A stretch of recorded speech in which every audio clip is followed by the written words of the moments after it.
Bonjour. Laurent Terre-à-Terre est un platiste prudent qui évite soigneusement de donner le moindre détail sur sa vision de la Terre, pas fou, on ne sait jamais, d'autant plus qu'il pense avoir trouvé la preuve définitive que, je cite, « le globe est faux », faux avec un F majuscule. Pour cela, il compare des images de webcam diffusant en direct le lever et le coucher du soleil dans deux endroits en bord de mer, séparés de 180 degrés de longitude, et il constate que le soleil est déjà levé ici et pas encore couché là, ce qui, comme on dit, l'interroge au niveau du vécu. Que n'a-t-il pas ouvert lui-même son esprit à la réflexion? Dans la première vidéo consacrée à sa découverte, il se prend les pieds dans le tapis en comptant par exemple 91 minutes de présence simultanée du soleil à Logivi en Bretagne et sur l'île de Castaway, aux Fidji, un peu après le solstice d'été, le 25 juin 2022. Imparable, non? Mais, grossière erreur, Laurent était à l'époque un scientifique platiste débutant, voire grand débutant, qui ignorait qu'il fallait, en plus de la longitude, tenir compte de la latitude, 48 degrés 49 minutes nord en Bretagne, et 17 degrés 43 minutes sud aux îles Fidji. Ce jour-là, le soleil se serait couché à 20h15 UTC à Logivi selon ses sources, alors que tout au nord de l'Écosse, à John O'Groats, il s'est couché 1h10 plus tard, à 21h25 UTC. Il s'est couché à 20h44 à Liverpool en Angleterre et à 20h33 à Cardiff, au Pays de Galles. À Carnac, un peu au sud de Logivi, c'était 20h14, toujours UTC, et en Espagne, 19h55 du côté de Bilbao et 19h32 pas loin de Almeria sur la côte méditerranéenne. Le tout sur le même méridien, à 180 degrés de longitude de l'île de Castaway donc. Laurent s'est aperçu de sa bévue et a rectifié le tir en comparant dans une deuxième vidéo le lever du soleil à Auckland et son coucher à Cadiz en août, des villes séparées de 180 degrés 62 minutes de longitude et de 12 minutes de latitude, presque aux antipodes l'une de l'autre, avec un recoupement de 12 minutes d'après les horaires de lever et de coucher du soleil donnés par le site timeanddate.com. En réalité, les deux endroits ne sont pas exactement antipodaux. Laurent n'en a pas tenu compte, et il faudrait en toute rigueur retirer 3 minutes sans que ça ne fasse une grosse différence, et il pourra toujours arguer que ça ne change rien du tout. Sauf que, d'après Laurent, l'écart ne peut pas être dû à la réfraction. Ça n'existe pas, personne ne l'a jamais photographié. Donc, l'instant du lever du soleil à Auckland devrait correspondre à son coucher à Cadiz, et comme ça n'est pas le cas, CQFD, ouvrez votre esprit à la réflexion. Laurent s'est-il rendu compte de son énorme erreur de raisonnement? Il nie l'existence de la réfraction qui expliquerait la présence simultanée du soleil aux deux endroits, tout en utilisant les horaires donnés par le site Time and Date, qui, lui, stipule qu'il en tient compte pour ses calculs, et en décrit même l'effet. Un allongement de la durée totale du jour en avançant l'heure du lever du soleil et en retardant l'heure de son coucher. J'ai eu l'occasion de détailler tout cela dans une vidéo, le lien est en commentaire, et ça me semblait suffisant pour régler la question. Eh bien non, Laurent a cru bon de récidiver en comparant dans une troisième vidéo les heures de lever du soleil à Auckland, plage de Hauraki, 36 degrés 49 minutes sud, 174 degrés 48 minutes est, et son coucher à Cadiz, plage de Barossa, 36 degrés 22 minutes nord, 6 degrés 11 minutes ouest, au tout début de novembre 2022, et en utilisant cette fois les horaires de 14 sites différents. Dateandtime.info, lever 6h13, coucher 18h30. Les horaires sont en heure locale, soit UTC plus 13 pour Auckland et UTC plus 1 pour Cadiz. Éphéméride.com, lever 6h13, coucher 18h28. Sitempérature.info, 6h14, 18h30. Météogramme.org, 6h13, 18h28. timeok.com, 6h14, 18h28. timeupzone.com, 6h12, 18h28. thetimeandplace.info, 6h14, 18h28. timeanddate.com, 6h15, 18h28. sunrisesunsettime.org, 6h16, 18h30. sunriseandsunset.com, 6h16, 18h27. timegenie.com 6h17, 18h25, prokelara.com 6h17, 18h28, greenwichmeantime.com 6h15, 18h28 et toutiempo.net 6h18, 18h31. Ouf. Un bel effet d'accumulation, mais curieusement, la disparité des horaires n'a pas eu l'air de gêner Laurent, et encore plus curieusement, il a choisi d'en calculer la moyenne. Quelle étrange idée! Laurent a-t-il eu un doute sur la valeur correcte? Mais en quoi la moyenne de valeurs plus ou moins approximatives donnerait-elle à coup sûr une donnée exacte? Je rappelle qu'on parle ici de l'instant précis du lever de soleil à Auckland et de son coucher à Cadiz. Attention, ne prenez pas Laurent pour un idiot. Je suis persuadé qu'il a préféré éluder la question, sinon tout son raisonnement tombait à l'eau. Comment aurait-il pu déduire quoi que ce soit de données autant sujettes à caution? Et il y a plus amusant. Avez-vous remarqué que la moyenne donne exactement les horaires calculés par Time and Date, le site qu'il a utilisé dans sa deuxième vidéo, levé 6h15 à Auckland et couché 18h28 à Cadiz? Quel pouvait être alors l'intérêt de cette accumulation? Décidément, la logique platiste me restera toujours étrangère.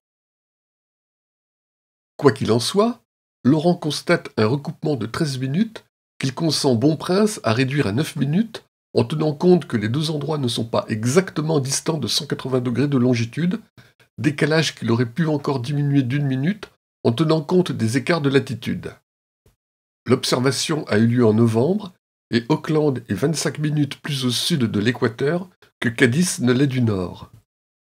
Laurent a encore une fois ignoré la latitude, c'est ballot, et même si c'est un détail, ça la fout mal pour quelqu'un qui se voudrait extrêmement rigoureux. À noter qu'il y a cependant un progrès dans ses connaissances. Maintenant, la réfraction existe, mais pas au lever ni au coucher du soleil. Ça avance, encore un effort. Mais toujours aussi ennuyeux, il réitère son énorme erreur de raisonnement. Il est toujours incapable de comprendre que dans cette histoire, la croyance ou non à la réfraction est accessoire. La prise en compte de la réfraction par Time and Date, qu'elle soit justifiée ou non, a pour effet d'avancer l'heure calculée du lever du soleil à Auckland et de retarder l'heure de son coucher à Cadiz. D'où une plage horaire où le soleil est visible des deux endroits, ce qui réduit à rien du tout les conclusions qu'il aimerait tirer de ces observations. Mais revenons à la disparité des horaires. Moi, ça m'a paru étrange, et j'ai essayé d'en comprendre la raison en fouillant les 14 sites pour voir s'il n'y avait pas des détails sur les méthodes employées, et sinon leur adresser un mail pour leur demander des éclaircissements. Timeok.com. Impossible d'établir la connexion. Le site n'existe peut-être plus. Timegenie.com. Je laisse à chacun le soin de juger du génie de ce site. Sitempérature.info. Comme son nom l'indique, il s'agit ici de donner la température de l'eau partout dans le monde. Bonne idée, mais c'est ballot, je n'ai pas réussi à trouver la page consacrée aux heures de lever et de coucher du soleil, tout comme sur prokerala.com, qui pourtant traite de sujets tout aussi passionnants les uns que les autres, comme beauté et santé, Ayurveda, merci de me mettre en commentaire de quoi il s'agit. On y parle aussi de bagnole, de sonnerie de téléphone, d'astrologie, de calculateur d'amour, merci également de me dire si ça fonctionne, de calendrier, de Pyeongchang, c'est quoi ça? De voyage, de cinéma, de moto, d'éducation, d'enfants et de prénoms d'enfants, de calculateur de santé, moi ça va, je l'ai fait, c'est 42, de recettes de cuisine, de nom de bébé, encore, de précision du sexe des enfants chinois, généralement c'est une fille, sauf si par malheur c'est un garçon, de banque, de taux de change, ainsi qu'un générateur de remerciements et de SMS. Et à ce sujet, merci Laurent, merci. Éphéméride.com ne donne pas d'infos sur la méthode utilisée et le formulaire de contact renvoie immédiatement et automatiquement sur une FAQ qui n'en parle pas. Le site timeupzone.com signale que les demandes d'informations par formulaire qui n'ont pas reçu de réponse au bout de 4 jours peuvent être renvoyées par mail à une adresse donnant immédiatement en retour un magnifique mail delivery error, un peu comme le lien Contact Us du site sunrisesunsettime.org qui renvoie immédiatement une erreur 404 not found. Par ailleurs, les sites météogramme.org, sunriseandsunset.com toutiempo.net et greenwichmeantime.com n'ont pas cru bon de répondre à mes mails. Mais tout n'est pas négatif. En cherchant bien, on apprend que thetimeandplace.info utilise une fonction interne PHP, tout comme dateandtime.info qui me l'a confirmé en réponse à mon mail. Il faudrait cependant en savoir plus. J'ai mis les détails d'un problème potentiel avec PHP en commentaire pour ne pas surcharger cette vidéo déjà trop longue. La vraie bonne réponse vient du site timeanddate.com, vous savez, celui que Laurent a utilisé pour sa deuxième vidéo et dont les horaires correspondent à la moyenne des 13 sites utilisés dans sa troisième. Toutes les informations présentées sur les pages Sun and Moon sont basées sur des algorithmes et des données issus de l'USNO, United States Naval Observatory, et de la NASA, optimisés pour calculer efficacement les heures précises de lever et de coucher du Soleil. Les algorithmes ont été testés de nombreuses fois et sont contrôlés régulièrement afin de s'assurer d'une précision constante. Et ça, c'est très intéressant.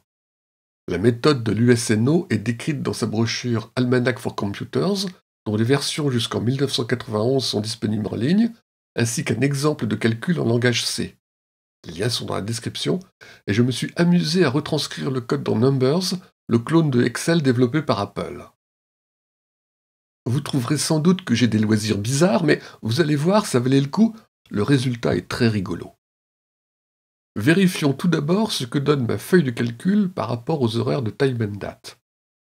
Levé à Auckland, 36 degrés et 49 minutes sud, 174 degrés et 48 minutes est, 17h15 UTC, 6h15 en heure locale. Coucher de soleil à Cadiz, 36 degrés et 22 minutes nord, 6 degrés et 11 minutes ouest, 17h28 UTC, 18h28 local, exactement ce qu'annonçait Time and Date. Notez que le fuseau horaire de Auckland en novembre est UTC plus 13 et que celui de Cadiz est UTC plus 1. On est donc déjà le 2 novembre à Auckland et encore le 1er à Cadiz. Modifions ensuite les coordonnées de Cadiz pour viser le point exactement aux antipodes de Auckland, 36 degrés 49 minutes nord, 5 degrés 12 minutes ouest, d'où un coucher de soleil à 17h24 UTC. Maintenant, avez-vous remarqué les valeurs en vert sur la ligne notée zénith ? 90 et 50 correspondent à l'angle au zénith, utilisé pour tenir compte de la réfraction, en constatant que le centre du Soleil n'est pas réellement à l'horizon quand il apparaît et disparaît, mais 50 minutes plus bas. Cette valeur est utilisée pour calculer l'heure officielle des levées et couchers de soleil, alors que l'heure réelle dépend des conditions météorologiques impossibles à connaître à l'avance. Mais qu'arrive-t-il lorsqu'on supprime ces 50 minutes comme si la réfraction n'existait pas ? D'abord à Cadiz, heure du coucher 17h19 UTC. Et maintenant, aux antipodes à Auckland. Ça alors, l'auriez-vous cru ? Levé à 17h19 UTC, exactement la même heure aux deux endroits.